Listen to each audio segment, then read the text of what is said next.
ஒரு சிவன் கோயிலில் மாடங்கள்லாம் இருந்தது, அதில் சில புறாக்கள்லாம் இருந்துதான். திடீர்னு அந்த சிவன் கோயிலுக்கு கும்பாபிஷேகம் வந்தது. உடனே வெள்ளை அடிக்க ஆரம்பிச்சாங்க. உடனே அந்த புறாவெல்லாம் இடத்த மாற்றணுமே, இங்கே இருந்தால் இனிமேல் லாயக்கு இல்லை, நம்ம இடத்த மாற்றணுமேனு போயிருக்கு. எங்கே போகலான்னு பார்த்தா எதிர்த்தாப்புல ஒரு சர்ச் இருந்ததுதான், மாதா கோயில்.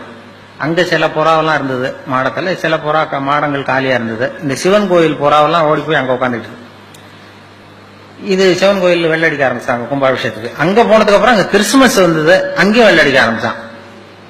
கிறிஸ்துமஸ் சர்ச்சுக்கு வெள்ளை அடிச்சு புதுப்பிக்க ஆரம்பிச்சது. என்னடா இங்கேயும் தங்க முடியலையேன்னு இந்த 2 செட்டு புறாவும் புறப்பட்டு வேற இடத்துக்கு போகணும்னு பார்த்துதான் போனால் அங்கே ஒரு பள்ளிவாசலில் சில புறா இருக்கு, அங்கே கொஞ்சம் காலியாக இருந்தது. இந்த சிவன் கோயிலேருந்து போனது, இந்த மாதா கோயிலேருந்து போன புறா எல்லாம் சேர்ந்து அந்த பள்ளிவாசலில் போய் அந்த புறாவோட சேர்ந்து உட்காந்துட்டு அங்கே போனால் அங்கேயும் தொந்தரவு வந்தது. என்ன தொந்தரவுன்னா அங்கேயும் ரம்சான் வந்தது, அதை புதுப்பிக்க ஆரம்பிச்சாங்க. இது என்ன இங்கேயும் தங்க முடியல, எங்கே போகிறதுன்னு பார்த்தது எல்லாம் 3 செட்டு புறாவும். அதுக்குள்ள அந்த சிவன் கோயில் கும்பாபிஷேகம் முடிஞ்சு போச்சு. சரி அங்கே போய் தங்கிக்கோன்னு சிவன் கோயிலில் போய் எல்லாம் உட்காந்துட்டு இருக்கு. இப்படி இருக்கும்பொழுது திடீர்னு கீழே ஒரே கலாட்டா பூமியில். இந்த குஞ்சு புறாவெல்லாம் எட்டி பார்க்குது. ஒரு குஞ்சு புறாவும் தாய் புறாவுக்கு பக்கத்தில் உட்காந்துட்டு எட்டி பார்த்தான். இந்த மனுஷனுக்கெல்லாம் என்ன ஆச்சு இப்போ அப்படின்னு கேட்டிருக்கு.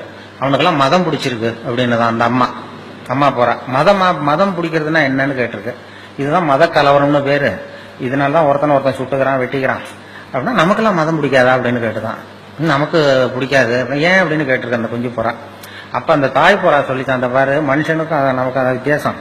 இப்ப நாமெல்லாம் இங்கே சிவன் கோயில் இருந்தாலும் நம்ம பேர் புறாதான், மாதா கோயிலுக்கு போனாலும் புறாதான், பள்ளிவாசலுக்கு போனாலும் புறாதான். ஆனா அவன் அப்படி இல்லை, மனுஷன் இங்க இருக்கிற வரைக்கும் இந்துன்னு சொல்லிட்டு இருப்பான், அங்க போனா கிறிஸ்தவன்மா, அங்க போனா முஸ்லீம்மா, அதனால தான் அப்படி வெட்டிட்டு நிக்கிறான் அப்படின்னு தான் தாய் புறா. அப்போ குஞ்சு புறா கேட்டோம், அப்படின்னா அவங்கள விட நாம ரொம்ப உயர்வா தெரியுதே அப்படின்னு. உண்மைதான், அதனாலதான் அவனை விட உயர்வான இடத்துல நாம இருக்கிறோம், நம்மளை விட தாழ்வான இடத்துல அவன் இருக்கிறான் அப்படின்னு சொல்லிச்சான். ஒரு புறா கிட்ட கத்துக்க வேண்டியிருக்கு நாம. மனுஷன்னா 6 அறிவு எல்லாம் சொல்லிக்கிட்டு அதுகிட்ட நாம அமைதியையும் சமாதானத்தையும் கத்துக்கணும்னு சொல்லி பண்ணிட்டு இருக்கிறோம். அப்படி அந்த அளவுக்கு நம்முடைய நிலைமை மாறி இருக்குன்னா